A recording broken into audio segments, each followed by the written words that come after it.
Hello everyone, আসসালামু আলাইকুম। Welcome to my YouTube channel রাজশাহীর রান্নাঘর। রাজশাহীর রান্নাঘরে আবারও চলে আসলাম একটি রেসিপি নিয়ে। দেখো তো বন্ধুরা, আজকের রেসিপিটা আমার কেমন লাগছে। যদি ভালো লেগে থাকে অবশ্যই পুরো ভিডিওটা দেখে যাবে, তাছাড়া বুঝতে পারবে না। স্কিপ করে দেখলে কিছু বুঝতে পারবে না বন্ধুরা। তাহলে চলো দেখা যাক আমি কিভাবে বানালাম। এটি কি জানো? এটি হচ্ছে মাছের ডিম। আমি আমার ছেলেকে মাছের ডিম রান্না করে দিয়েছিলাম, কিন্তু সে খায়নি। তার জন্যে আমি এভাবে বানিয়ে দিলাম মাছের ডিমটা, যেন সে তৃপ্তিমতো খেতে পারে এবং সে বুঝতে না পারে যে সে মাছের ডিম খাচ্ছে। যে বাচ্চাগুলো মাছের ডিম খায় না, তারা ঠিক এইভাবে বানিয়ে দেবেন, আশা করি অবশ্যই খাবে। তাহলে চলুন দেখা যাক। এই দেখো বন্ধুরা, আমি আমার ছেলেকে এভাবে সুন্দর করে মাছের ডিমটা রান্না করে দিয়েছিলাম, কিন্তু আমার ছেলে মাছের ডিমটা খায়নি। যার কারণে আমি এই পদ্ধতিটা ব্যবহার করলাম। এখানে রান্না করা মাছের ডিম ছিল, যার কারণে আমি এটাকে সেভাবেই নিয়েছি। আমি কাঁচা ডিম নিয়ে এই রান্না করা ডিমটাই আমি বেটে নেব। এই দেখো, আমি ডিমটা বেটে নিয়ে চলে আসছি।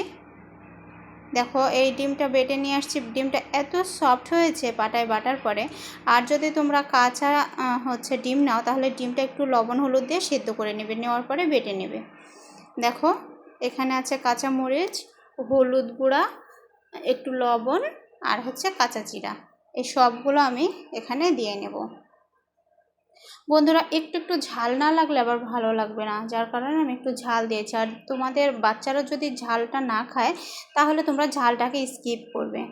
দেখো, আমি এখানে দিয়ে নিচ্ছি একটু বেসন, যেন সুন্দরভাবে ফুলে ভেতর পর্যন্ত যেন সুন্দরভাবে সফট হয়, তার জন্য আমি একটু বেসন ব্যবহার করছি।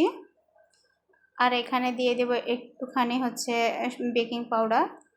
আর এখানে দিয়ে দিচ্ছি আটা, চালের আটা থাকলে দিবা, যেন মুচমুচে হয়। একটা আমি ডিম দিয়ে নিচ্ছি, একটুখানি দিয়ে নিচ্ছি রসুন, আর কিছু দেব না। এখন আমি এটাকে হাত দিয়ে সুন্দর করে ভর্তা করে নেব, একবার ভর্তার মতো মেখে নেব সুন্দর করে। দেখো, আমার মাখাটা কমপ্লিট। এবার চলো রান্নাঘরে যাই।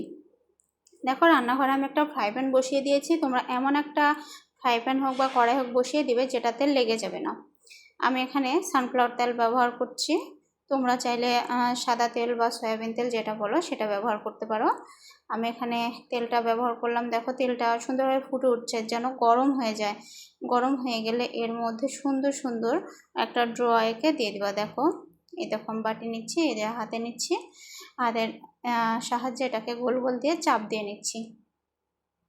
এই দেখো, চাপ দিয়ে নিচ্ছি এভাবে। নিয়ে এটা আমি দিয়ে দেবো তেলের উপরে। তোমরা চাইলে অন্য কোনো শেপও দিতে পারো। আমি এটাকে গোল গোল করেই বানাবো। দেখো, আমি সুন্দরভাবে দিয়েছি। তেলটা সুন্দর গরম হয়ে গেছে। তেলটা যেন গরম হয় সেভাবে দিতে হবে, তাছাড়া আবার নিচে লেগে যাবে। আমি একটা একটা করে এইভাবে বানিয়ে দিচ্ছি। আমি একটা বানানো দেখালাম, সবগুলো দেখালাম না। সবগুলো দেখালে ভিডিওটা অনেক বড় হয়ে যাবে, তোমাদের দেখতে অনেক কষ্ট হবে। তার জন্য আমি শুধুমাত্র একটা বানিয়ে দেখালাম। দেখো, আমি এভাবে সবগুলোকে দিয়ে নিলাম।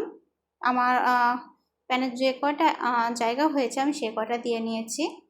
দেখো, আমি এবার উল্টিয়ে দিচ্ছি একটু পরে। দেখো, আমার একটাও নিচে লেগে যায়নি, সবগুলো খুব সুন্দরভাবে উঠে এসেছে। দেখো,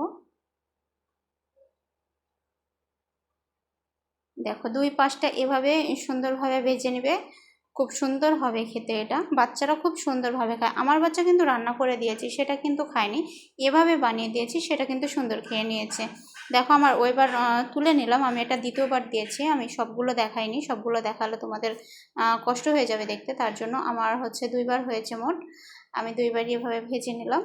দেখো, এটাকে আমি এখন তুলে নিচ্ছি। দেখো, এটা তেল লেগে আছে গায়ে, এটা তার জন্য ফেনা ফেনা তেল লেগে আছে। মাছের ডিম তো, এই জন্য একটু ফেনা ফেনা হয়ে গেছে। দেখো, আমি একটা ভেঙে দেখাচ্ছি। ভেতরে দেখো সুন্দর সফট আছে। দেখো, কত সুন্দর ইয়াম্মি লাগছে দেখতে। আমি এর সঙ্গে একটু টমেটো সস ব্যবহার করেছি। টমেটো সস দিয়ে বাচ্চাটা আমার খুব সুন্দরভাবে খেয়েছে। তোমরা প্লিজ একবার ট্রাই করো তোমাদের বাচ্চাকে এভাবে খাওয়াতে। আর আমার ভিডিওটি যদি তোমাদের ভালো লেগে থাকে, অবশ্যই একটা like, comment, share and subscribe করে দিয়ে পাশে থাকবা। আর একটা সুন্দর কমেন্ট করবা যে আমার রেসিপিটা তোমাদের কেমন লাগলো। আজকের রেসিপিটা ছিল মাছের ডিমের চপ ভাজি। এটা ছোট বাচ্চাদের জন্য। কেমন লাগলো আমার রেসিপিটা বন্ধুরা একটা অবশ্যই সুন্দর কমেন্ট করবে। Thanks for watching my video.